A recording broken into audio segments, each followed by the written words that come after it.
আর আমি আপনাদেরকে বলি 15টা ইউনিয়ন আপনারা আপনাদের অফিস আওয়ারে আপনাদের কোনো নাগরিকের সাথে দুর্ব্যবহার করবেন না, কোনো নাগরিকের সাথে দুর্ব্যবহার করবেন না।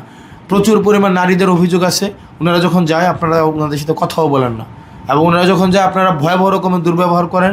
অনুরোধ করব আপনারা দুর্ব্যবহার করবেন না, কারণ সে আপনার কাছে প্রত্যেক দিন যায় না, এবং সেটা বিপদে পড়লেই কিন্তু আপনার কাছে যায়। শুধু কিন্তু আপনার কাছে কেউ যাচ্ছে না, যাচ্ছে ইউনিয়ন পরিষদে যে যায় এটা কিন্তু বিড়ম্বনার মধ্যে দিয়ে যায়। বিদেশে যখন যায় একটা লোক, আর দেবিদ্বারের বেশিরভাগ মানুষ বিদেশে যায় কারা? একদম নিম্ন আয়ের মানুষগুলো যায়, মধ্যপ্রাচ্যের যে মানুষগুলো যায়, তো তারাই কিন্তু একটা ক্রাইসিস মোমেন্টে যায়।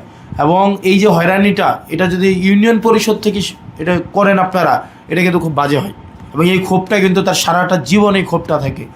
এবং যে কোনো কাজের জন্যই যাক, ওয়ারিশপত্রের জন্য যাক, এবং এখানে কি তহসিলদার অফিস আছে না একটা, ওই যে ওনারা ভূমি রিলেটেড কাজগুলো ওনারা করেন, এবং উনি তো হচ্ছে আপনার অধীনে, উনি এটা কি ডিফারেন্ট, এসিল্যান্ডের অধীনে না, ওইটাও এক ধরনের হচ্ছে বিড়ম্বনার এক ধরনের জায়গা।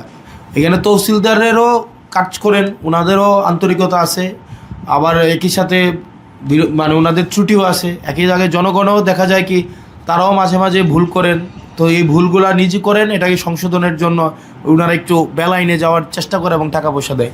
তো ওনাদের সাথে আমরা কথা বলার চেষ্টা করবো, কারণ এই দুইটো অফিস নিয়ে সবচেয়ে বেশি অভিযোগ। তো আপনারা 15টা ইউনিয়নের আজকে 14 জন কর্মকর্তা আপনারা আজকে আসছেন। আপনার আজকে থেকে যা হয়েছে এতদিন হয়েছে, শুধু আপনার পুরা দেবিদ্বারে সেবা কতটুকু নিশ্চিত হচ্ছে না হচ্ছে, এটা কিন্তু সিংহভাগ নির্ভর করে আপনারা ইউনিয়ন সচিব বা প্রশাসনিক কর্মকর্তা যারা আছেন তাদের মাধ্যমেই। সেজন্য আপনাদেরকে বলবো, আপনারা যদি কোনো প্রশাসনিক জটিলতা বা কোনো মেম্বার বা চেয়ারম্যান আপনাদেরকে হয়রানি করে, সেক্ষেত্রে আপনারা সংশ্লিষ্ট রিপোর্টিং পার্সন যিনি আপনারা আছেন ইউনো মহোদয়, আপনি ওনাকে জানাবেন যে উক্ত ভদ্রলোক বা উনি নিয়মের বাইরে আমাকে কাজ করতে বাধ্য করছে।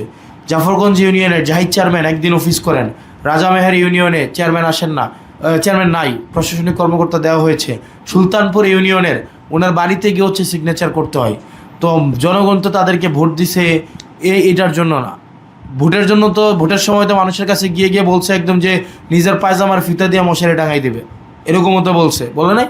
আর হচ্ছে কি এমন অবস্থা হয়েছে যে আপনি কি ঢাকা গিয়ে সিগনেচার করে নিয়ে আসেন নাকি?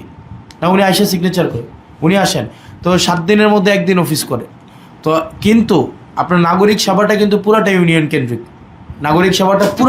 কেন্দ্রিক, সেজন্য সংশ্লিষ্ট চেয়ারম্যান মহোদয় আপনাদের কাছে অনুরোধ করবো, আপনাদের জন্য অনেক কাজ আটকায় থাকে। তো আমরা যদি সবার টাস্ক যদি যথাযথভাবে না করি, তাইলে কিন্তু দেখেন মানুষের জনবিড়ম্বনা তৈরি হবে, আর জনবিড়ম্বনা তৈরির থেকে কিন্তু ক্ষোভ তৈরি হবে আপনাদের উপরে, এবং ক্ষোভ থেকেই যত অভিযোগ তৈরি হয়, এবং আপনারা যেটা করেন সেটা কিন্তু অভিযোগ আসে। আর সাধারণ নাগরিক যারা আছেন তাদের কাছেও হচ্ছে তাদেরও কিছু রেসপন্সিবিলিটি ঘাটতি আছে।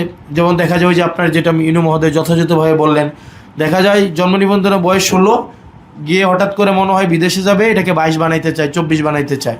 জন্ম নিবন্ধনের বয়স 13, বিয়ের সময় এটাকে 18 বানাইতে চায়। তখন দেখা যায় নিজের প্রয়োজনে হচ্ছে 500 টাকা সচিবের পকেটে গুঁজে দেয়, যে এটা করে দেন, কাজটা বাইর করে দেন। এটা তো এই অভিজ্ঞতা তো আছে নাকি আপনাদের? নাই, অভিজ্ঞতা তো আছে আপনাদের। তো আপনারা যেটাই হয়, আপনারা কোনো ধরনের যার পক্ষ থেকে কোনো অন্যায়কে আপনারা প্রশ্রয় দিয়েন না।